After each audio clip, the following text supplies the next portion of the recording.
Fala, nossos tagarelovers! E aí, pessoal, tudo bem? Mais uma sexta-feira. Estamos com vocês aqui na sua tela. É sempre um prazer imenso estar com Tagarelando aqui. Como eu sempre digo, onde quer que você esteja, na sua casa, no seu trabalho, a galera antes de sextar passa aqui. Onde quer que você esteja. Não é? Dia. O pessoal tá sempre com a gente aqui. Obrigado pelo carinho, pela audiência de sempre. Os nossos episódios estão cada vez melhores graças a vocês e aos convidados que são, como é que você diz? Tagaretops. Tagaretops. Ótimo demais. Você sempre tem aqueles avisos no início do programa, né? Verdade, não é porque a gente bateu a meta que já tá, né, bom, mas vamos melhorar. Então, vamos se inscrever, vamos ativar o sininho das notificações, vamos seguir TikTok, Instagram, todas as plataformas de áudio, Spotify, tamo voando. Os nossos recortes, e aí você vai acompanhando e vai ajudando a gente a divulgar também. Não é isso? É isso aí. Vamos falar dos nossos parceiros tops? Coleguinhas. Top. Sextou é dia de tomar uma gelada. É. Não é? Bora? Bora lá pro bar. Bar do Big. É, o Bar do Big, é o Bar Esquina dos Amigos, lá na rua Carandaí 168, na Casa Verde, Zona Norte de São Paulo. Nosso convidado hoje é da Zona Norte. Ó, do lado ali. A gente vai chamar ele pra tomar uma lá no Bar Esquina dos Amigos, hein? E com a esposa que tá aqui acompanhando hoje, com a família, porque é um ambiente super familiar. Sim. Tem a tua cervejinha, a tua caipirinha. Domingo tem almoço. Quem não bebe nada alcoólico, tem lá o refrigerante, o suco, tem aquilo que você adora, que é o baião. Baião com churrasco ou com galinhada? Com churras. O churras é bom, mas tem também com galinhada, se você gosta. Então é a gosto do freguês. Vai lá no Bar Esquina dos Amigos, na rua Carandaí 168, na Casa Verde. Alô, ZN. Alô, ZN. Vamos falar também do Dr. Fábio Costa. Dr. Fábio Costa, que você já conhece, aliás, você já acompanhou o papo dele aqui no Tagarelando. Demorou? Travou? Eu ia falar no Tagarelover, nada a ver, né? Não. E se você perdeu, o episódio tá lá também, então você pode salvar. Tá bem legal. O Dr. Fábio Costa, que é um dos principais advogados criminalistas do país. Aliás, falar de um curso de inquérito policial que ele vai ministrar dia 16 de setembro, semana que vem. Semana que vem, a partir das 10 horas da manhã, lá na Avenida Senador Vergueiro, número 2123, 12º andar, em São Bernardo do Campo. É um curso de inquérito policial, R$ 99,00. Tá legal, hein? Tá legal. O preço tá em conta. E esse curso aí ele é presencial, tá, gente? Voltado para jovens advogados, bacharéis, estudantes de direito. Então, vale muito a pena. Você pode se inscrever nesse curso entrando lá no perfil do Dr. Fábio Costa. Dr. Fábio Costa. _Fábio Costa, mas tá aqui para você se inscrever, que tá lá na bio dele, tá bom? Um abraço pro Dr. Fábio Costa com a gente aqui no Tagarelando. Bora pro papo de hoje? Vamos, né? O papo de hoje vai estar incrível. Incrivelmente televisivo. Incrivelmente televisivo, coisa que a gente gosta, né? Bora lá. Bora lá.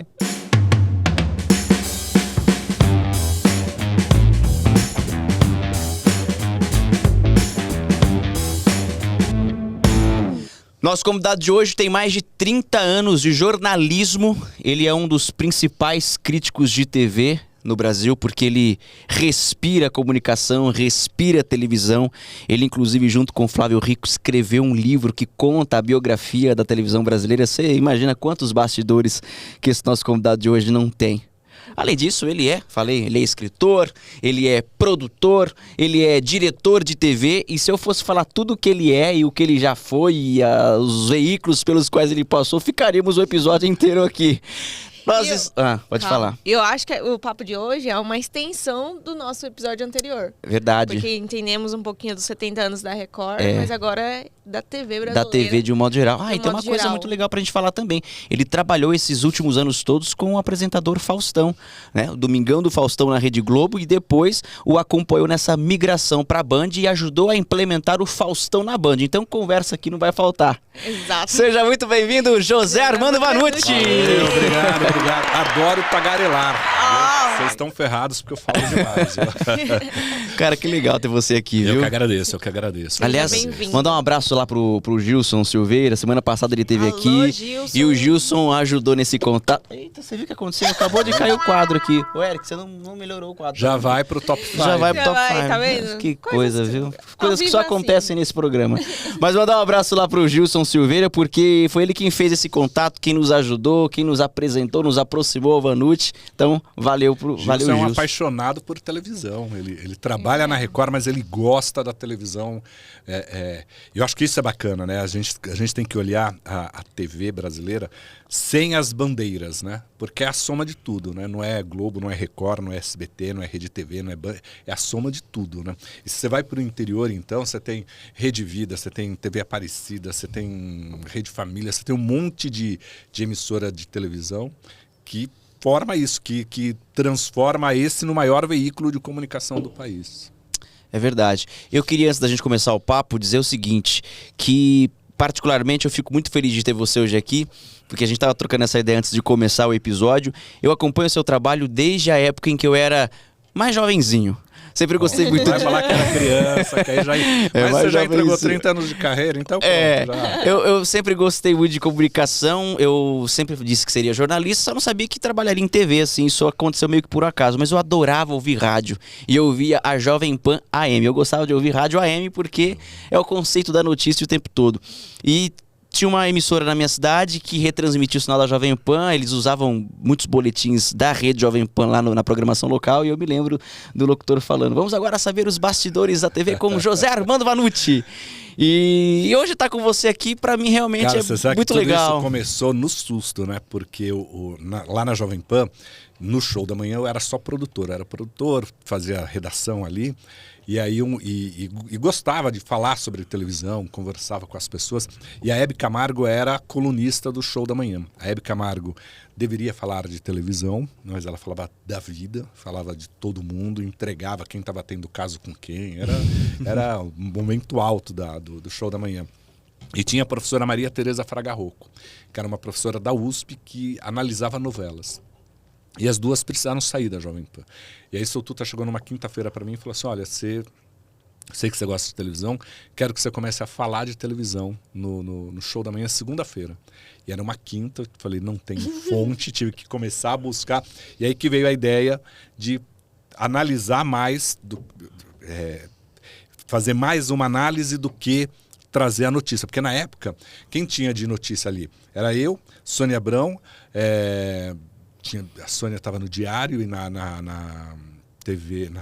Rádio Capital, então era a Sônia, eu, tinha a Veja ali começando a fazer, a Folha de São Paulo ainda não tinha coluna, não tinha Daniel Castro ainda, Daniel veio surgir uns 4, 5 anos depois.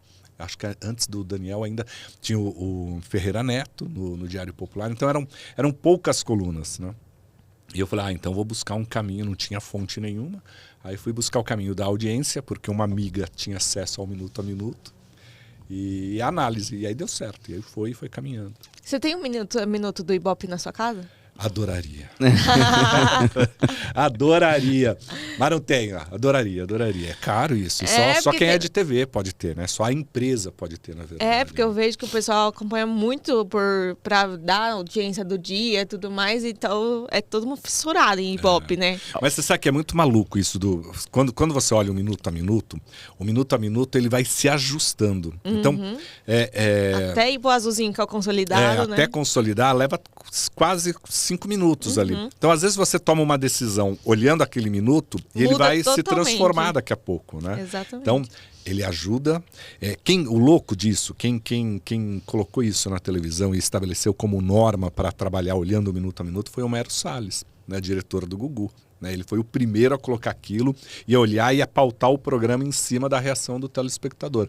O minuto a minuto tem uma importância muito grande na TV brasileira. Quando você vai para Europa, Estados Unidos, a competição é outra. Né? Ô Vanucci, mas isso deixa apresentador refém, hein? Isso que eu ia falar, eu acho que apresentador não poderia ter. Os caras ficam malucos. Eles desconcentram por causa disso. Sim. É uma coisa muito doida. Então ele deixa muito transparecer, né? Então eu sou contra apresentador ter no estúdio. Mas que é a história do Faro na morte do Gugu, né? Dele perguntar quanto estava dando a audiência, né? Porque é natural na cabeça dele ele trabalhar com esses números para saber se é o tom que ele tem que seguir e tal. Só que aí mostrou. Até porque o programa dele não é ao vivo, né? Então naquele dia que foi, então ele estava totalmente fora. Mas ó, eu trabalhei com o Faustão na Globo ao vivo. E ele só sabia da audiência depois. A gente não passava nada para ele. Até para ele acreditar naquilo que ele estava levando e fazer o programa. E era isso. E ele sabia. O bom apresentador, o cara que está ao vivo, ele sabe se está funcionando ou não. Né? É o feeling dele, né? Ele está ali todo domingo. Então o número é apenas um suporte. Né? É mais um dado. Eu estava vendo várias entrevistas do Carlos Alberto de Nóbrega. Ele fala isso, inclusive, lá no podcast dele, que você também participou. Ele fala que, para ele, o mais sofrido da Praça é Nossa é no dia que o programa vai pro ar. Porque ele fica o tempo todo olhando para ver se o programa está respondendo ou não. Porque o Carlos Alberto de Nóbrega, ele participa de todo o processo. Faz a redação, ele grava, ele edita. E ele diz que a parte que ele mais gosta do programa é de editar. Mas ele diz que o sofrimento é ver o programa no ar e ficar acompanhando os números, né? Mas minuto a minuto, né? A audiência, assim... às vezes você tem um programa que faz muito sucesso e semana que vem não vai dar resultado. Ou porque tem um jogo diferente, ou porque tá chovendo, ou porque subiu a temperatura, ou porque férias. São tantos motivos, sabe? Às vezes porque o concorrente fez algo melhor mesmo. A gente vê muito isso no jornal, né, amor? A gente comenta. Às vezes você tá com um jornal no ar... Pô, o jornal tá muito bom, você tá com reportagens exclusivas, você tá com vários links, a audiência não responde. Aí num dia você tá com um jornal um pouco mais morno, um pouco mais frio e a audiência vai lá em cima. Quer dizer, não tem uma estratégia, uma lógica, né? Às vezes tem aquela história que parece ser mais fria, tocou mais as pessoas, né? A gente esquece que comunicação tem toda a teoria, mas comunicação é a relação, não é? É você conseguir tocar de alguma forma a pessoa que está te assistindo. Você está dentro da casa do telespectador, né? É como se fosse um companheiro de café. Rádio, você não mede. A audiência do rádio ela é muito relativa, né?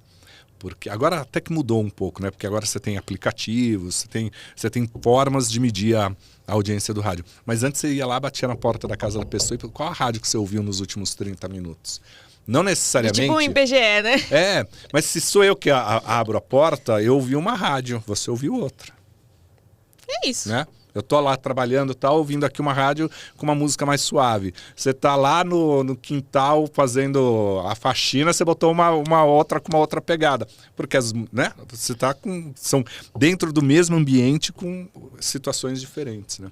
Hoje o Ibope consegue, né, que é Cantar Ibope, consegue medir na casa quem está assistindo, né? Foi apurando cada vez mais e sofisticando a pesquisa, mas consegue saber se é você que está assistindo, se é ela que está assistindo, em qual cômodo você está assistindo, né? Em qual cômodo ela está assistindo, se os dois estão assistindo juntos. E isso para o anunciante vale ouro. Né? Ô Vanucci, mudou. Cada ponto no Ibope agora representa mais televisores ligados? Mais televisores ligados. Por isso que todo mundo vira e fala assim, a televisão já não marca mais. Porra, dava 40 pontos. Não vai dar mais 40 pontos. Não tem nenhum programa hoje que dê isso mais, né? Não, porque o ponto vale... só no Brasil a gente tem essa medição que vale muito o ponto e o share. Né? Se você for para os Estados Unidos, quando você estreou lá uma série ou a série não foi renovada, ele vai te explicar o porquê. Essa série estreou e atingiu 70 milhões de pessoas no episódio de estreia. O último episódio deu apenas 5 milhões, por isso foi cancelado. Né? Você sabe pela quantidade de pessoas. É assim nos Estados Unidos, é assim na Europa, é assim no Japão. Aqui no Brasil a gente ficou na média. Hoje cada ponto vale quanto? Você sabe? Você lembra? Não, 90 e pouco. Já subiu. Já tá lá, 96 mil, se eu não me engano. Então, 92, cada ponto de audiência, 96 mil casas. 6 mil casas. Aí você tem o ponto que é nacional, você tem o ponto que é de São Paulo, o ponto do Rio de Janeiro. Às vezes você vira e fala assim, nossa, mas a Globo tem muito mais audiência no Rio. Tem mesmo, porque ela conversa ali melhor com aquele público. Mas também é uma população menor. Mas é uma população menor. Então o ponto parece muito... Sempre vai dar uma audiência muito maior em ponto lá, mas a quantidade de pessoas em São Paulo é maior. E você confia plenamente no Ibope? Por quê que eu faço essa pergunta? Porque tem muita gente que desconfia porque só a Cantar Ibope que tem. E tem um papo, na real, nem sei se isso é verdade. Eu sempre ouvi falar que teve um dia que teve um blackout em São Paulo e a Globo, nenhuma TV ligada, ninguém conseguia, todo mundo fora do ar e a Globo tava com ponto. Não, mas aí é lenda. Isso faz parte das lendas urbanas. Porque o que acontece? A medição ela foi feita, né, de acordo com a tecnologia que existia. Então, no começo, era um radiotransmissor que colocava na sua casa e esse equipamento, ele identifica o áudio, né, ele ouve o que a televisão está passando. né? E é por isso que as emissoras mandam lá, ó, de tal hora a tal hora é o balanço geral e eu tô com tal quadro, começa a tal hora.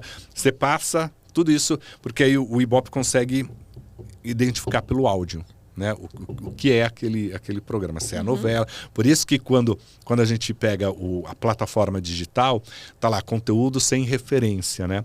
Porque as plataformas não passam para o Ibope ali, para o Cantar Ibope, né? Apesar que hoje já tem a medição digital também. Então você já consegue saber o que digital o que tá acontecendo. Mas então era por radiotransmissão. Depois era por celular, pela mesma banda do celular. Hoje a tecnologia está um pouquinho melhor. Então tem menos falha hoje. Mas pode cair a luz na sua casa, pode cair a luz no bairro do lado. E aí depois ele tem que tudo por amostragem, né? Depois você faz aquelas de regular a amostragem, né? Para estar tudo perfeitinho. Então, às vezes você tem que inutilizar um bairro inteiro e o que afetou daquele bairro na amostra geral. Difícil, né? Fazer isso aí. Tanto que quando você pega... Por que eu confio na medição do Cantar Ibope? Porque já vários institutos tentaram chegar no Brasil. E é muito caro fazer isso.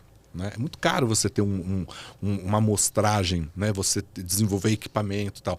O SBT apostou no DataNexus, né? Eu fui lá ver o DataNexus. A medição era muito parecida do Ibope. Não dava, porque todo mundo achava assim, o Ibope, a Globo compra, tal, não sei o que lá, porque é a maior assinatura, tal. Quando você olhava o DataNexus, os números eram diferentes, porque a amostragem era um pouquinho diferente, mas a participação era igual. Né? A Globo estava na liderança, o SBT estava em segundo lugar na época, a Record em terceiro lugar, e a diferença de um lugar para o outro era muito parecido. Quando veio o Instituto Alemão, que também acabou saindo, a medição era igualzinha, não mudou nada o cenário. Então, agora, é óbvio que é uma amostragem, né? Provavelmente muita gente vai falar assim, mas na eleição também o Ibope erra, tal, né? Não vai dar número exato, número né? exato, né? Ô Vanucci, você tem a impressão de que, eu não sei se porque você viveu também, né, essa época da TV um pouco mais criativa talvez, ou um pouco mais autêntica. Porque eu digo assim, eu até falo muito com a Paloma isso. Eu tenho um saudosismo, uma saudade de uma época que eu não vivi. Eu era um jovem, um pequeno telespectador que gostava de assistir tal. Hoje eu trabalho com cinegrafistas que estão desde aquela época e me contam bastidores que eu fico impressionado, assim.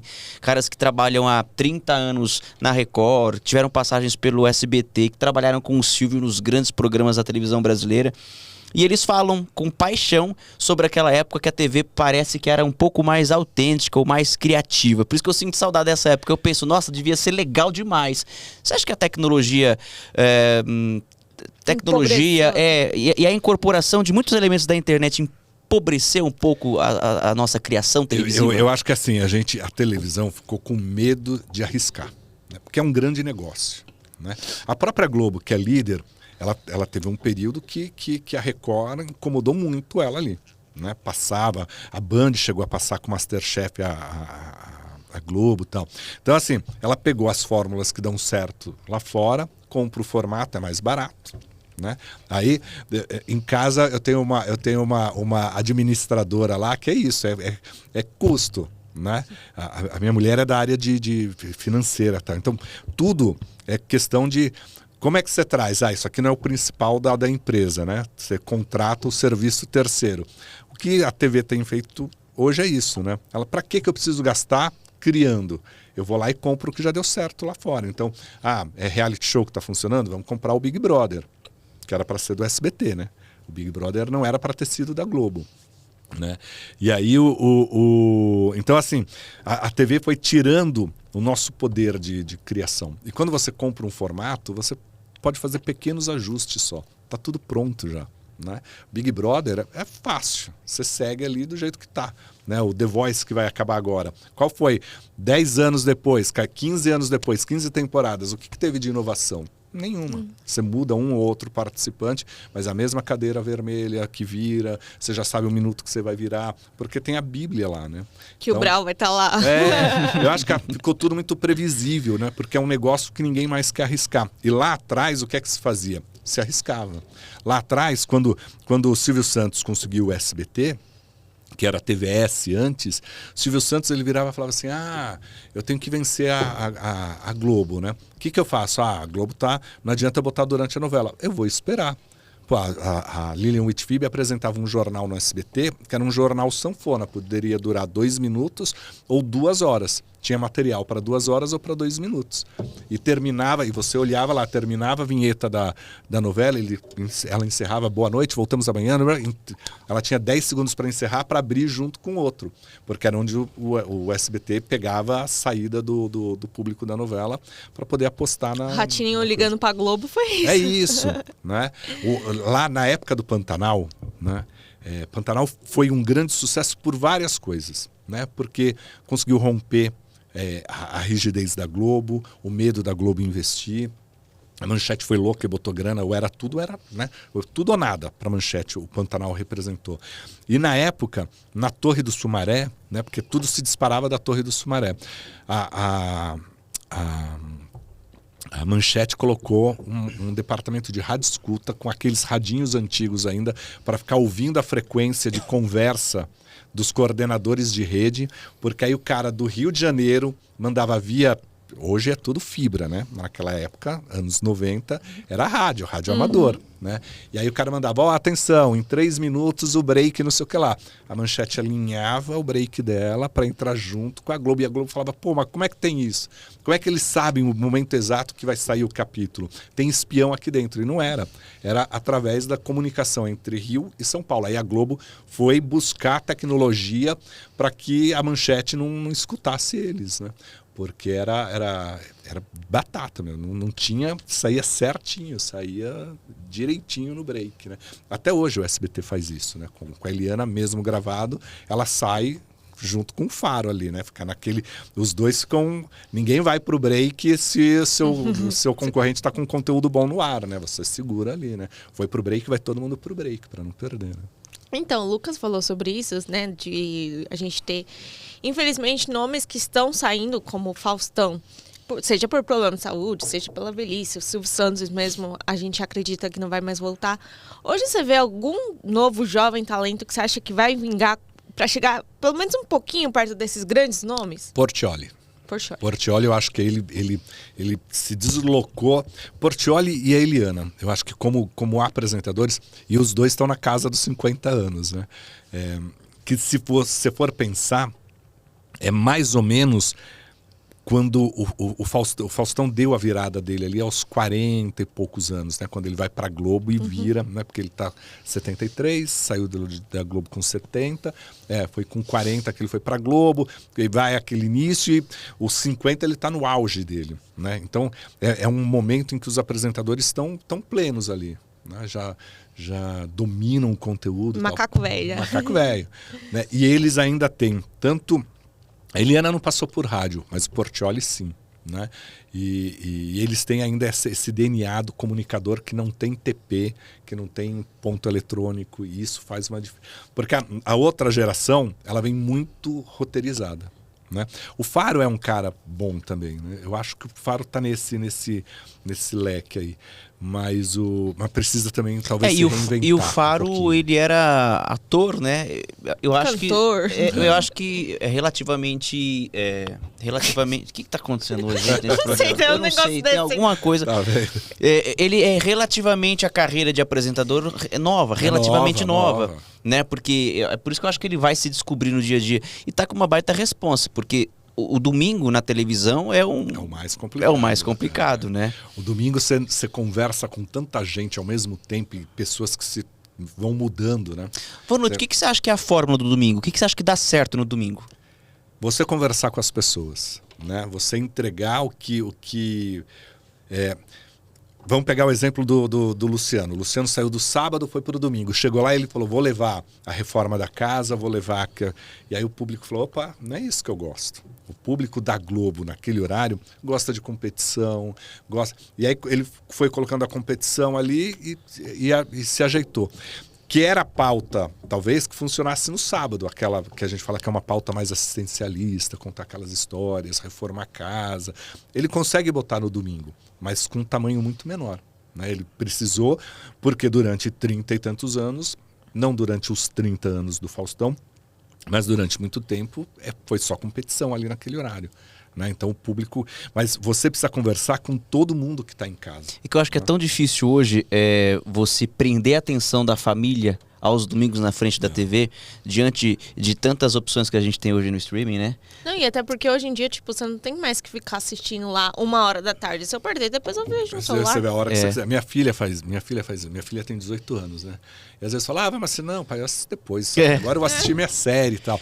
E antes, talvez eu sentasse com minha mãe ou com meu pai e conseguisse ter o mesmo gosto ali.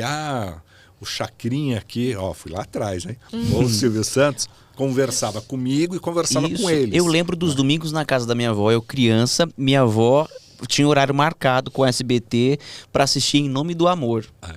Gente, capítulos de novela. Quantos foram os dias que eu fiquei, hoje é o último capítulo. Todo mundo fez pipoca, assistiu, pra assistir o final da novela. E hoje já não é assim, né? Hoje tá tá realmente mais difícil pra TV conseguir pegar esse público. Mas por isso que, assim, a gente, quando a gente hoje olha a televisão, ela não é só a TV aberta. Né? Você tem que entender que aquele conteúdo...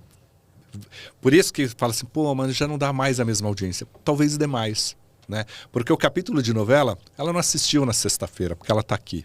Né? Mas tudo bem, vai chegar em casa, vai assistir. Então, se deu 30 pontos na TV aberta, vai dar mais 5 no digital. A audiência aumentou. Aumentou. E agora acho que fica muito mais visível, que você vê o número de visualizações, você vê os comentários, você vê a curtida da pessoa. E a gente trabalha com recorte hoje, de tudo, né? De tudo, não. E aquele capítulo, você assiste ele ao vivo na sexta-feira, mas você pode assistir no sábado. Você pode assistir no domingo, na segunda, na terça. E é a audiência que está somando ali. Né? Tanto que hoje os anunciantes, eles buscam muito mais a inserção dentro da história do que nos 30 segundos de break comercial. Né? Na Amor Perfeito, teve lá até com a Tati agora, que é a sensação da Globo, né? Ela foi fazer o merchan de um produto de beleza, de cabelo, que não existia na época. Né? Ela tá na cena, vem lá a cabeleireira e fala, preparando a outra, eu queria pro casamento com cabelo mais hidratado, tal. Vendeu tudo que aquele produto tem, e ela fala, mas eu ainda não tenho esse produto, mas eu vou fazer o melhor para você e tal. Claro, entra o break e a Tati tá na cena, lá atrás, dá uma piscadinha para mostrar porque ela é a mulher dos bastidores da novela, ela entrou no bastidor da novela, e aí vem a vinheta e ela fala, tá vendo? Naquela época não existia esse produto. Agora você pode, é isso. É isso, porque na hora do recorte, ela vai assistir amanhã só essa cena, o produto tá ali.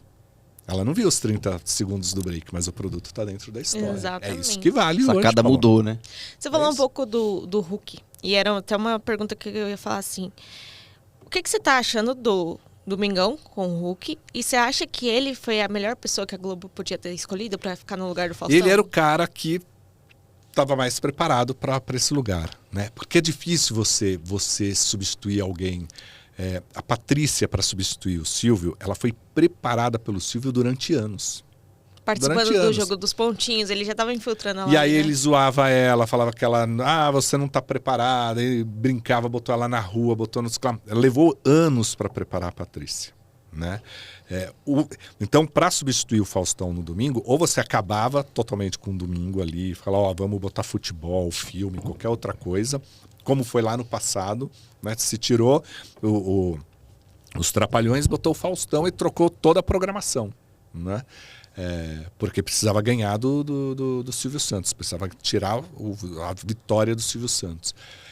Então, ou você ou fazia isso, ou buscava alguém que tinha uma estatura, principalmente junto com o mercado publicitário. E aí é o Luciano, era o cara que estava mais tempo na emissora, né? Então, tanto que ele hoje, eu falo que ele é o apresentador sênior da Globo, né? Que assim como o Faustão, não estava presente em tudo. Esse ano, quem fez o Criança Esperança foi o Mion, que tem uma linguagem talvez mais jovem, tal, mas você preserva o apresentador do horário principal. Como era? O Fausto não apresentava o Criança Esperança. Né? Ele só estava nos momentos muito importantes da Globo, de institucional muito importante. Você citou o Beyoncé, você acha que ele e a Globo formaram um casamento bom? Formaram, mas eu acho que assim, eu acho que, sabe, início de casamento, que ainda tem aquela euforia, a gente ainda tem na paixão. A gente tem que esperar o 7º ano, sabe, assim, você vai enfrentar a crise ou não ali, né, porque eu acho que ainda é um clima muito apaixonado, né, eu acho que o Mion ainda tá muito, entrei na Globo. Ele demonstrou muito isso, né? Já tá na hora dele baixar um pouquinho. Ele demonstrou muito isso assim que foi pra Globo nas redes sociais, era praticamente todo dia falando. Não sei se ele se sentiu um pouco podado na Record, não sei qual era o conceito dele, ele nunca falou abertamente. Mas ele também já participou da Globo ali, né? Porque ele já foi ator na Globo. Mas eu acho que essa tem que tirar. Valeu para a época, que eu acho que tem todo um negócio, né? Os grandes apresentadores da Globo não foram revelados pela Globo. A Globo não conseguiu revelar um apresentador. Todos os grandes apresentadores da Globo vieram de fora. Todos. Né? Não teve nenhum formado. O André Marques, que eles estavam formando, ele ficou ali de lado. Thiago Leifert, né, foi formado lá. Talvez seja a exceção ali. Né? O Bial. São poucos talvez mesmo. Seja a exceção. Mas quando você pega como grandes comunicadores de auditório, Faustão veio de fora, Ana Maria veio de fora, quem mais veio? O Hulk veio de fora, o Serginho Groisman veio de fora, o Mion veio de fora, Sabrina Sato veio de fora, vai ser uma das apresentadoras do ano que vem. Quem mais que passou por lá, que teve... Xuxa veio de fora. Ana Maria Braga. Os grandes vieram de fora. Semana passada o Gilson estava aqui, a gente estava falando sobre os 70 anos da Record e ele falou exatamente isso, sobre os grandes nomes que se consolidaram no mercado de TV, mas que passaram pela Record, Que tem gente que nem imagina, né? Que nem imagina. Que nem... Causou uma euforia a Ana Maria Braga retornando à Record depois de 25 anos. A geração nova nem imaginava que ela tinha feito Note a Note na Record. Você sabe que a Ana Maria, eu falo que eu devo muitas coisas à Ana Maria, ela nem sabe disso, né? Porque um dia eu fui assistir o Sai de Baixo ao vivo, estava comemorando 1000 edições, né? Estava eu e a Silvia. E aí me colocaram numa posição e na frente assim ficaram 4 lugares vagos, né? E aí eu olhei assim no teatro e falei, nossa, o que a apresentadora da Record está fazendo aqui? Aí apagaram a luz, transmissão ao vivo, entraram a Ana Maria, mais alguém junto com ela, a Marluce Dias, que era toda poderosa da Globo na época, e mais alguém junto ali, e sentaram praticamente na nossa frente ali. E eu falei, pô, tá ali. E a partir dali eu passei a acompanhar aquilo diariamente, porque eu falei, essa mulher vai sair da Globo, tá negociando. E aí fui criando fonte na Record, tal, até um dia que me ligaram e falaram, eu já tinha quase toda a história pronta, e aí numa sexta-feira, na quinta me ligaram e falaram, amanhã ela vai sair. Eu falei, mas você sabe? Ela não comentou com ninguém. Mas o camarim dela, ela tirou muita coisa já. Amanhã essa mulher sai, tá muito vazio. E vai ser por isso. Aí, na sexta-feira, a pessoa me ligou e falou, é hoje, pode dar que ela vai sair. Aí eu dei lá, Ana Maria sai, tal. Na época era o Bispo Honorilton, não era o Honorilton, foi um dos diretores, me ligou, falou, Vanucci, eu acabei de ouvir a notícia, o que é que eu faço para prender a Ana Maria aqui? Eu falei, não adianta, ela vai alegar que vocês não entregam a fita, tal, não sei o que. Mas ela já assinou com a Globo, não vai ser agora, mas vai assinar com a Globo. Mas não vai ser agora, porque nem isso podia, né? Então foi o meu grande furo jornalístico, foi ali. E você tá falando desses furos, assim, você já chegou a dar uma notícia errada ou falsa, que você achou que ia dar o furo e no fim não era? Já dei. E até hoje, se eu encontro o Emílio Surita, eu quero dar um soco. Porque foi assim, tinha uma negociação, o Pânico na TV estava na Rede TV, né? E tinha uma negociação, uma conversa com o SBT, né? E aí o Emílio subiu, o FM ficava num andar e o AM ficava em outro andar. E quem comandava todo o grupo era o AM, né? A sala de reunião era no AM, né? E aí aí separaram aquela sala de reunião, que era do lado de onde eu sentava. E aí o Emílio passou e falou, o homem vem aí, o Silvio vem aí, vamos fechar com ele. Né? Eu falei, mas vai fechar? Não, tá tudo certo, a gente vai fechar, é só assinar contrato e tal. Pô, de repente entra Silvio Santos na redação para negociar. Foram lá e tal. Aí eu falei, Silvio, fala lá no show da manhã. Porque, né? Ele falou, não, vem aqui para outra coisa, não vim para dar entrevista e tal. Passou e tal. Aí o seu Tuta passou e falou, eu acho que eles vão fechar, porque tem documento em cima da mesa, eu vi lá e tal. Aí saiu um do pessoal do Pânico e falou, não, tá nos finalmente lá. Aí eu entrei no ar e falei, olha, tudo indica. Ainda falei, tudo indica que vai fechar. Só que imagina, eu na Jovem Pan, Silvio na Jovem Pan, o Pânico era da Jovem Pan. Eu falei, tudo indica, virou que fechou, né? E aí foi, né? Saiu na Folha. Depois tive que corrigir. Falou, não, teve a reunião, mas não acertaram. Não, mas a reunião de fato era para isso, mas não rolou uma negociação.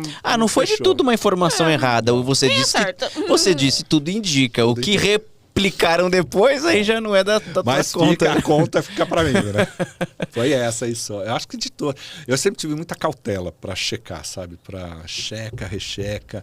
Eu lembro que quando um dia um amigo meu ligou e falou assim, Vanucci, eu estava em férias, faltavam 3 dias para eu voltar das férias. Ele ligou e falou, Vanucci, você já voltou das férias? Eu falei, não. Ele falou, volto tal dia, né? Ele falou, então vou te dar a notícia, eu vou segurar e depois eu te dou, eu passo para o pessoal da Caras e tal. Gugu vai ser pai. Né? Gugu vai ser pai, tá coisa, né? Com a Miriam e tal. Aí eu virei e falei assim, putz, não sei. E aí ficou aqueles 3 dias do final de férias, eu refleti e tal, liguei para algumas outras pessoas e não conseguia checar isso, não conseguia bater, né? E aí o cara disse, pô, aí eu voltei para a Jovem Pan, entrei, fiz o meu primeiro boletim, aí ele me ligou, pô, você não vai falar isso, só você tem. Falei, cara, só você me contou isso, mais ninguém.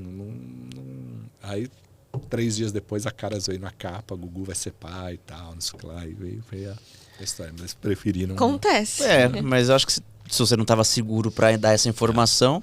Não tinha... É melhor... Não tinha como checar com ninguém, né? Você imagina, se dá uma notícia dessa, de uma importância dessa e não é, né? Não é. E ainda sobre a vida de alguém, assim, né? Porque não era sobre um programa de televisão, sobre uma negociação, é sobre a vida pessoal de alguém, né? O Feltrin tem um negócio que uma vez perguntaram para ele, pô, mas vocês mudam muito a notícia e tal. Ele falou, não, é porque a televisão é muito viva, né? Então a negociação acontece. Então você pode falar isso também. Não tá errado, né? Porque é verdade, a televisão as coisas mudam a cada instante. Cada né? 2 segundos. E às vezes parece que porque saiu na imprensa, aí eles falam, então vamos fazer diferente, só para contrariar. Mas você sabe que as grandes negociações, quando é para fechar mesmo, principalmente no SBT, não vaze. Não deixe vazar, porque vazou, cancelou. O Silvio... É que hoje o Silvio está mais distante dessas negociações, mas quando ele estava negociando, não vazou, cancelou. Mas é tão difícil não vazar, não é, Vanucci? Porque eu costumo dizer que todo melhor amigo tem um melhor amigo. Então eu conto, viu? Você não sabe o que eu vi hoje. Mas não conta pra ninguém. Aí ela vai e conta pra melhor amiga dela, porque ela confia na melhor amiga. Só que a melhor amiga tem uma outra melhor amiga. Você sabe até que chega no teu ouvido. Não, mas você sabe quando é o vazamento disso e quando é o vazamento do proposital.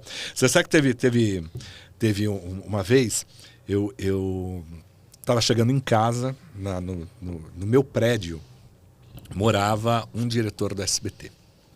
E aí eu cheguei em casa, eu parei e tal, aí ele segurou o elevador para eu subir, né? E a gente eu demorei para me apresentar a ele, né? Ele foi descobrir que eu era vizinho dele num troféu imprensa, que ele viu o carro do SBT me esperando. Quando eu cheguei lá, ele falou, pô, eu sou vizinho, tá? E aí, né? E aí esse dia eu estava chegando na garagem e tal, aí ele segurou o elevador, né? E ele parou e brincou, bateu assim, tinha uma pilha, mais ou menos assim, uma pasta assim, cheia de papel. Ele bateu assim e falou, o futuro da televisão tá aqui. Eu falei, pô, me conta esse futuro da televisão. Ele falou, não, tá aqui. Tem que traduzir e tal, não sei o que lá, tá aqui. E parei no meu andar, ele subiu, parou no dele, enfim. Fiquei com aquilo na cabeça. E eu encontrava pouco ele, né, ali. Aí comecei a investigar. Não, putz, tem um projeto, mas tá vendo lá fora, ninguém sabe o que é esse projeto e tal. Aí, depois eu encontrei de novo com ele e falei, e aí, quando vem esse futuro aí? Calma que o futuro tá chegando. Calma que é futuro. Futuro tá muito ansioso. E foi. Aí um domingo eu tava de plantão, ligou uma outra pessoa do SBT, falou, Vanucci, eu não vou deixar você rendido numa história que tá acontecendo. Daqui a 20 minutos vai entrar uma vinheta no ar, que é uma fechadura, e vai falar, você à noite deu uma espiadinha pela fechadura, tal. Aí me passou o texto, não vou lembrar porque isso faz muito tempo. Casa né? dos Artistas. Casa dos Artistas. E aí ele falou, aí ele falou assim, eu vou te contar o que aconteceu nos últimos meses. As pessoas, é uma casa lá no Morumbi, as pessoas vão ser confinadas, é um programa que vai ter artistas famosos. Aí foi me contando toda a estrutura do que seria a Casa dos Artistas. Do futuro. Né, que era o futuro. Né, que a Casa dos Artistas, tal, não sei o que lá. E com toda das vans, né, que eram todas com filme, né, para o funcionário não saber para onde estava indo, que era a casa do lado do Silvio. Bom, eu tinha toda a história. Entrei no meio do futebol.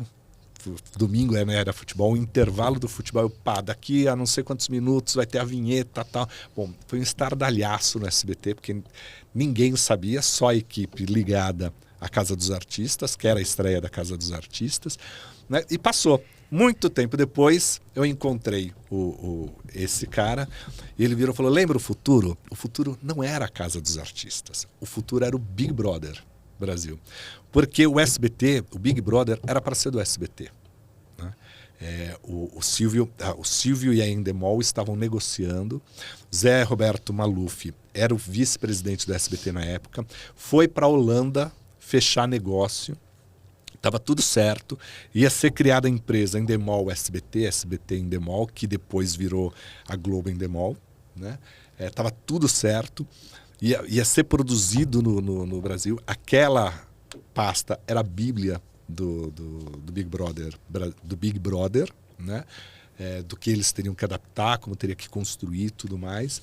E já estava traduzida naquela época. E quando o Maluf estava lá, na hora de assinar isso está até no livro. Na hora de assinar o contrato com a Endemol, toca o telefone e aí chamam ele, olha, o Silvio quer falar com você. Aí o Silvio vira e fala assim, olha, você inventa uma história aí, mas eu não quero mais assinar. Não vai dar certo isso aqui no Brasil. Não quero assinar. Não vou montar essa sociedade. Volta para o Brasil que eu tenho uma outra ideia. E aí ele não assinou, voltou para o Brasil e aí surgiu a Casa dos Artistas. A Endemol fechou com a Globo depois, a Globo produziu rápido para tentar ir no embalo. E aí foi aquela briga que todo mundo viu e por isso que não pode mais fazer a Casa dos Artistas, porque realmente tem o plágio ali, né? Tem uma inspiração, tem, sei lá, que palavra que a gente vai usar. Então hoje se existisse, não poderia. Mesmo que existisse a ideia, não poderia acontecer. A Casa dos Artistas não, porque é o Big Brother, né? É tudo. Tanto que a casa, se você pegar a primeira Casa dos Artistas, do jeito que ela foi feita, e pegar o Grande Hermano da Argentina, né? O Big Brother da Argentina, eles são iguais, porque segue a mesma. Era num imóvel, era numa casa, como tinha que ser o corredor, como tinha que ser o espelho, o tipo de personagem que tinha que ter. E aí a Casa dos Artistas corrompe isso e traz pro artista, porque o Silvio não acreditava no anônimo ali. Né? Ele falava, o que vai gerar curiosidade é o famoso e não... Agora tá explicado. Eu sempre me perguntei por que o SBT não continuou com a Casa dos Artistas, que na época foi um grande sucesso. O Silvio apresentando aos domingos aquilo, chegou a quanto de audiência, Vanucci? Ele batia a Globo, ele batia o Jornal Nacional durante a semana. Então. Não, era muito bom. Não, e a votação era assim, ele pescava 10 telefonemas, não era? Eram 10 telefonemas, e 10 telefonemas resolviam... Quantas edições aconteceram da Casa dos Artistas? 5, né? 5 edições? É porque ele juntou uma na outra, né? Aí ele fez aquele Casa dos Artistas, protagonista de novela, né? Aí ele foi criando inventando coisa, olha aí. Aí a Globo foi e nadou de braçada. Bom, e tá rendendo até hoje, né? Ô Vanucci, vamos falar um pouquinho do Faustão? Você trabalhou com o Faustão durante 5 anos na Rede Globo, no Domingão do Faustão. Você era diretor do programa, diretor de produção? Eu entrei como roteirista. Eu fui lá o Fausto um dia me chamou e ele falou assim, Vanucci, eu tô precisando de um jornalista que não goste de internet, que não pesquise nada na internet, que pesquise, pega o telefone e liga para as pessoas.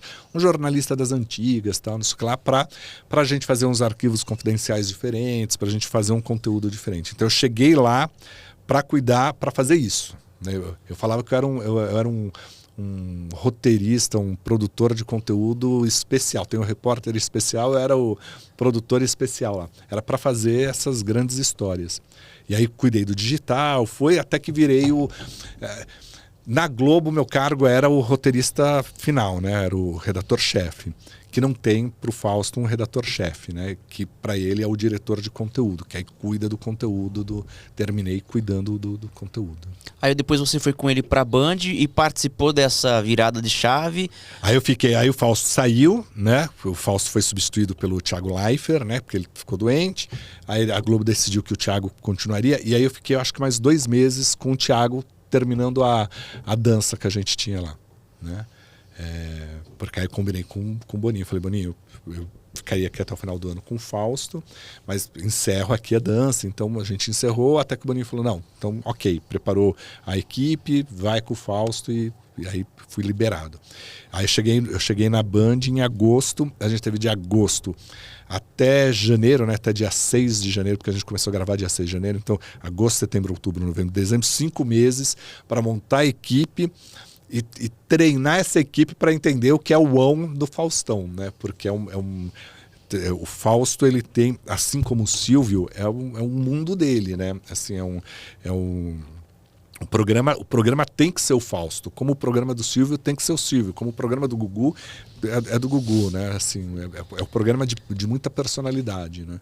E você precisa Eu lembro que nas primeiras reuniões o pessoal falava, não, vamos dar um prêmio de 100 mil reais para as pessoas. Mas você vai fazer 100 mil reais com o quê? Esse não é o on, né? Vai muito além, né? E eu compreendi o que era o on do Faustão num arquivo que eu fiz. Eu fiz o arquivo do Emílio Dantas, né? Tava no auge da novela, tal coisa, mas ele tinha uma história como arquivo até muito flatzinha. Ele foi de classe média, tal, não passou por perrengue, tinha uma outra coisa lá, briga na rua, tal. A gente contou toda essa história para ele, né? E o grande sonho dele, ele é fã do Bruno e Marrone. Ele nunca tinha conseguido ir num show do Bruno e Marrone. A Fabiola tinha organizado lá dele subir no palco, escalar no dia, ele foi escalado pela Globo e não pôde. E ele, quando jovem, ele tinha uma banda. E aí a gente fez assim, bom, vamos contar toda a história dele. No finalzinho a gente entra com a banda dele. E entrou a banda, os amigos tocando, tal, 20 e tantos anos depois, a gente pagou para os caras 15 dias de estúdio para eles relembrarem as músicas, estudar. Era uma operação de guerra, porque tinha gente em Teresópolis, em Petrópolis, tinha que levar para o Rio de Janeiro para ensaiar, o Simoninha ensaiando com eles, e montamos base para eles, enfim. Na hora que entrou essa banda, o Emílio caiu no chão, chorou e agradeceu o Fausto. E ele falou, Fausto, você me trouxe um momento único da minha vida, né? Aí o Fausto falou, não, calma, tem ainda mais uma coisa. Aí ele falou, pô, Fausto, o que tem? Além disso, você vai me dar dinheiro, você vai me dar milhões. Ele falou, não, vou te dar algo a mais. Entrou Bruno e Marrone cantando. Aí ele cai no chão, chora. Ele esqueceu do avião que ele tinha que pegar. Porque a grande realização para ele era o Bruno e Marrone. Então, o on do Faustão tá nisso. Não é o dinheiro, né? Não é o grande prêmio, mas é o que é... Aquilo que não tem preço. Aquilo que não tem preço. Tem valor. Né? É o que vai marcar a pessoa. É o que vai marcar a pessoa, né? Então de agosto a dezembro foi treinar essas pessoas. O que é esse on? Né? O que a gente precisa fazer. E esse on vai no detalhe. O Fausto, ele tem um negócio que assim, são 500 pessoas no auditório. As 500 pessoas vão sair com uma camiseta dali escrito Faustão na Band. Essas 500 pessoas vão para um restaurante. E vão ali, é um churrasco com salada, a carne, a salada, isso tudo a custo da produção do Faustão. Tudo a custo da produção do Faustão. Então é esse on, né, que é o diferencial dele, né? E por isso que o programa tem uma outra dimensão. E como que é o Faustão nos bastidores? O Fausto Silva, né? Você sabe que o Fausto é assim, você tem que sempre separar, né? O Faustão e o Fausto Silva. O Fausto Silva é um cara que é extremamente generoso, assim, com as amizades que ele tem, ele faz o que for possível, sabe? Ele sempre está pensando em alguma coisa. Quantas vezes ele falou, ele sentava, ele falava, e sua filha já prestou vestibular? Pô, olha, fala com o doutor não sei quem lá, porque quando ele talvez possa dar umas dicas de estudo para ela, para o vestibular. Então, assim, ele sabe quem é minha família, ele sabe coisas da minha mulher, ele sabe coisas da minha filha, ele sabe, ele vai te chamar para uma pizza, né? Vai se envolver, sabe? Ele lembra de aniversários. Então, esse é o Fausto Silva ali que me uniu ao Flávio para escrever o livro. O livro Biografia da Televisão veio a partir de uma ideia dele, né? De unir as pessoas. Ele gosta de unir as pessoas. Tal. Aí tem o Fausto Silva, apresentador, o Faustão, que é um cara que vai no detalhe. Assim, então é de exigência. Assim, e é engraçado que depois que você trabalhar com ele, você começa a pensar no detalhe. Você vai pensar assim, tá bom, eu tenho essa luz. E se essa luz queimar? Eu tenho que ter o plano B, né? Para estrear, é o Zé Armando, é o Vanucci que vai ser a estreia? Não, o Vanucci não é legal para estreia. Vamos trazer o Rodrigo Faro, que é tudo, sabe assim... Você já começa a saber o que ele gosta, o que ele não gosta. E às vezes não é nem o gostar ou não gostar, mas é pensar assim, o que vai além disso? Uhum. Sabe, assim, porque tem esse grau de exigência. E é um cara que tudo tem que ser verdadeiro, né? Tudo. Então, quando eu montava um arquivo confidencial para o Fausto, ele queria se surpreender junto com a pessoa. Então, eu só passava retranca para ele. Então, você imagina você ter um conteúdo de 60 minutos no ar, com 10 depoimentos, e esses 10 depoimentos serem transformados em 10 palavras. Então, é emoção, é pai, e ele só fica com essa palavra na cabeça. Né? E às vezes ele muda, às vezes ele fala, não, Vanucci, isso aqui não tá legal assim, vamos assim, né? Qual foi o arquivo confidencial mais difícil que você já fez? Eu fiz tanto. É que eu acho que não teve difíceis ou assim, tem alguns. Mas já teve que alguém você que a pessoa não quis falar? Eu tive, por exemplo, um que foi o da Dira Paz, na Globo, que ele tinha toda porque assim, quando eu comecei a fazer os arquivos lá na Globo, e aí alguns eu passei a supervisionar porque era uma equipe que fazia junto comigo, né? O que eu sempre pensava, não dá para eu contar a vida inteira da Dira Paz, mas dá para eu pegar um recorte dessa vida.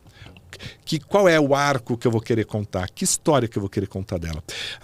E aí, então, o da Dira Paz, por exemplo, era a mulher que representa a mulher brasileira. Né? Porque a Dira, ela faz essa... Na hora que você assiste ela na televisão, você fala assim, ela é uma mulher brasileira. Né? Ela consegue se encaixar em qualquer mulher. Né? Seja do norte, nordestina, do sul, sudeste, ela se encaixa. Mulher mais velha, mulher mais bonita, mais sensual, mulher sem beleza nenhuma. Ela se joga naquele personagem. Né? Então, o da Dira Paz, a gente começou a construir, a gente foi para o Pará para mostrar uma freira que ela protege até hoje, porque as duas denunciaram o tráfico internacional de mulheres ali. Né? Aí a gente, então, isso num arquivo confidencial, a gente falou sobre tráfico internacional de mulheres, a gente falou sobre prostituição infantil, que é muito comum no Nordeste. Aí tinha toda a estrutura, mas o marido dela não queria falar. O marido dela não queria. A gente, eu gravo na quinta. Foi na quinta, não quero. Foi na sexta, não quero falar porque ele é diretora de fotografia, tal, não sei o que lá. Aí no sábado eu da minha casa liguei para ele, falei, cara, faz o seguinte, manda umas fotos e um texto, eu ponho alguém para narrar o texto. Não vou falar. E aí chegou no domingo, sem o marido, deixa de ser um arquivo confidencial. A gente ia contar as histórias da Dira Paz, ia ser... Mas aí meu santo é tão forte, eu rezei tanto que eu falei, vou mandar uma última mensagem para ele. Eu falei, cara, olha, tá tão bonito. Já no domingo. O programa ia entrar às 6 horas, isso já devia ser umas 2 da tarde. Nossa. Umas em cima da hora já, praticamente. E eu precisava falar pro Fausto, eu tinha que vender o arquivo pro Fausto. Né? E eu sabia que sem o marido ia... Né? Aí eu mandei para ele, falei, cara, olha... É uma história tão bonita, tal, mas se você não fizer, tal... Aí deu uns 10 minutos, veio só o áudio dele. Ele falou, pode usar. Aí eu peguei o áudio, peguei as fotos, e aí na hora que foi pro ar, né, porque aí eu vendi, estava tudo completo, o Fausto entrou com o arquivo, tal, deu os parabéns. E aí a Dira Paz virou e falou, Fausto, vocês conseguiram... Essa é a melhor parte do arquivo. Na hora que ela vira e fala assim, Fausto, vocês conseguiram algo que jamais, assim, só a sua equipe para conseguir isso, porque meu marido não fala, não ia já falar, conhece que ele é resistente. resistente. É resistente, tá? Cara. Então esse foi um que foi difícil. E marcante, né, para você. O do Emílio Dantas já foi ao contrário, assim. Foi um arquivo que eu acabei ficando amigo dos amigos dele, né? Porque eu acho que eu fiquei uns 10 dias no Rio. Porque foi um arquivo também difícil, você tinha que convencer alguns amigos que não queriam falar, né? Porque era uma história muito de... Tinha muita coisa de adolescente ali, incontável, né? Ou que não vale a pena contar. E aí os amigos não queriam falar, então aí eu e uma produtora com uma amiga deles lá que tinha um bar, então a gente, vamos reunir o pessoal. Aí a gente ia lá, reunia, tomava uma cerveja. Aí na mesa de bar. Aí saía, pô, conta essa história e tal. Aí foi um arquivo que deu trabalho nesse sentido. Tem que ter uma produção mesmo, né? Mas o bacana de um arquivo é isso, é você poder contar a história e ouvir as histórias. Essa troca é fantástica. Ô Vanucci, você que trabalhou esses últimos anos todos com o Faustão, em algum momento vocês perceberam um cansaço físico dele? Porque para mim foi tudo muito depressa. A notícia de que ele estava internado, quando a gente soube disso, já fazia dias que ele estava no hospital. Depois a notícia da insuficiência cardíaca, a necessidade de um transplante, daqui a pouco pronto, Faustão está sendo operado. Ele já estava dando indícios de cansaço? Você sabe que assim, a gente sempre, quando você vê o Faustão é também no dia a dia com a gente, é esse cara que chega forte aqui, com a voz firme e tal, não sei o que lá.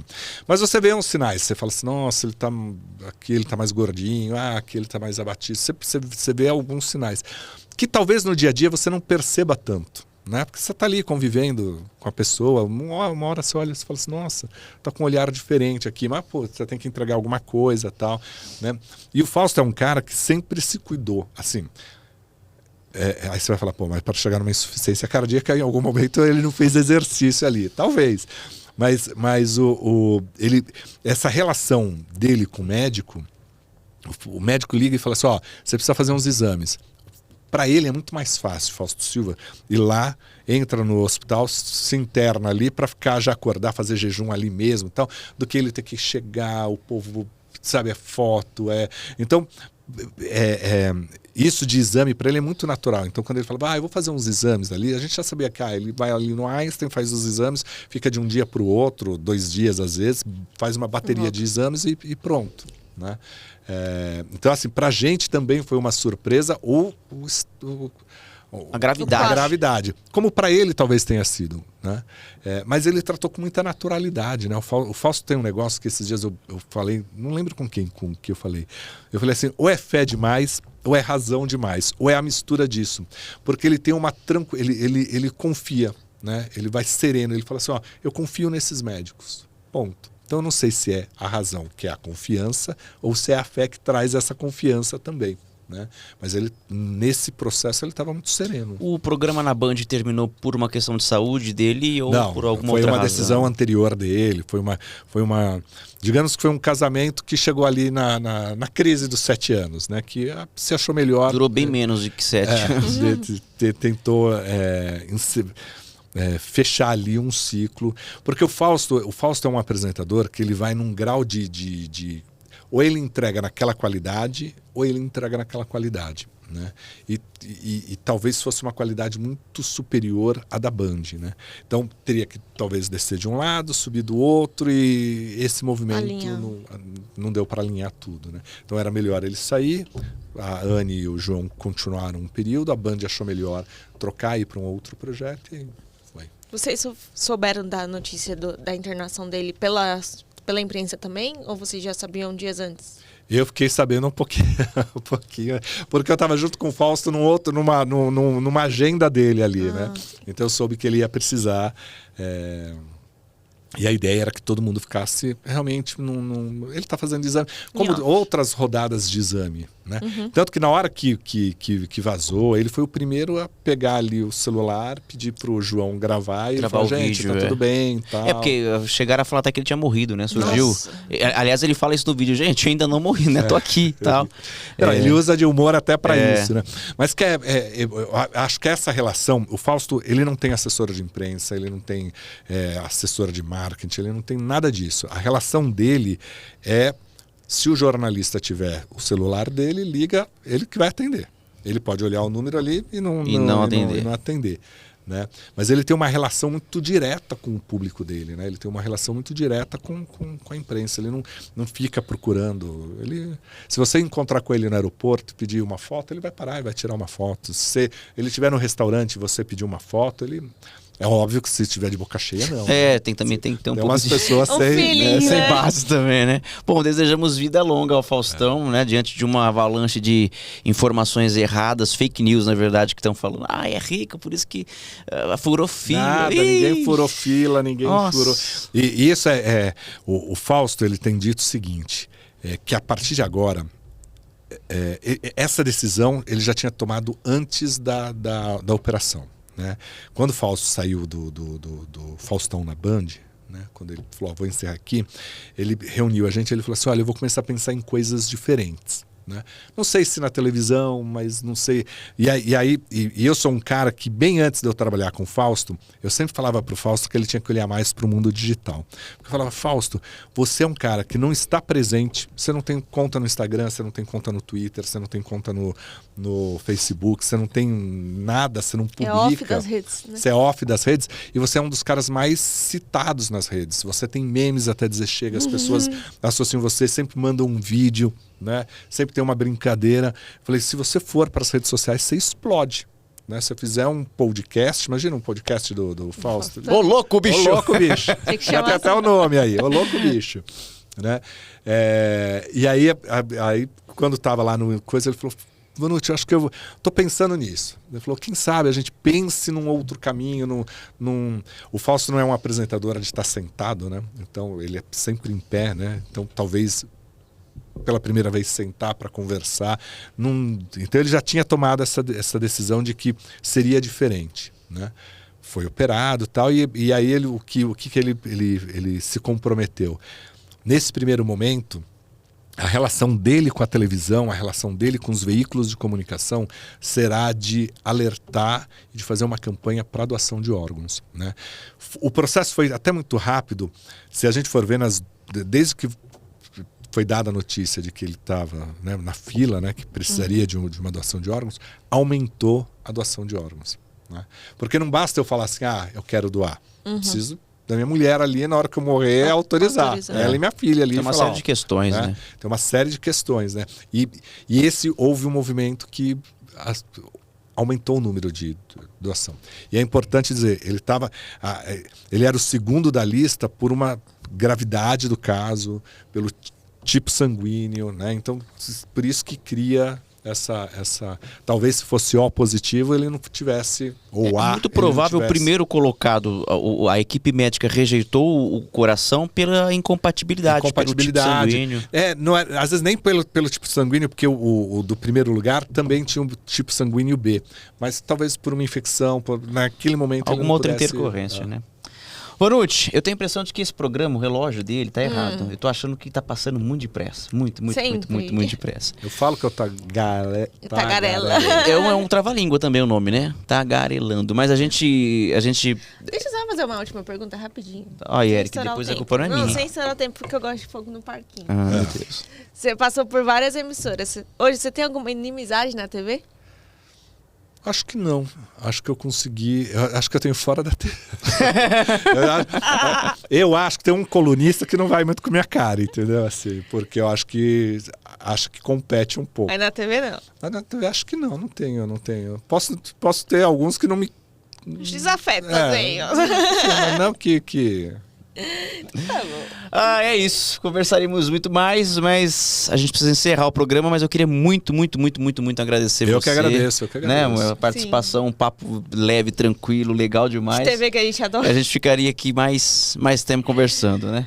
Obrigado. Chamou, eu volto. Agora eu vou comer o pãozinho. Você tem tempo agora, cafezinho. E o caminho aqui do estúdio, você já sabe, você já participou de outros podcasts da casa. Outros podcasts, daqui a pouco eu vou montar o meu podcast. Isso aqui. Aí, Eric, pega o contato, o Vanucci aqui. Já tem carteirinha, pulseirinha VIP. Tá vendo? Já tenho desconto. Obrigada, Vanucci. Eu que agradeço. Bom, a gente falou no início do programa que ele é da Zona Norte de São Paulo, região ali de Santana. Esquina dos Amigos, hein? Vamos marcar um dia de almoçar lá. Casa Verde é meu caminho. Casa Verde, então. Então, um abraço pro Bar Esquina dos Amigos. Dr. Fábio Costa com a gente em mais um episódio. E a gente volta semana que vem. É isso. Então, Beijo. Obrigado, Tchau. gente. Valeu.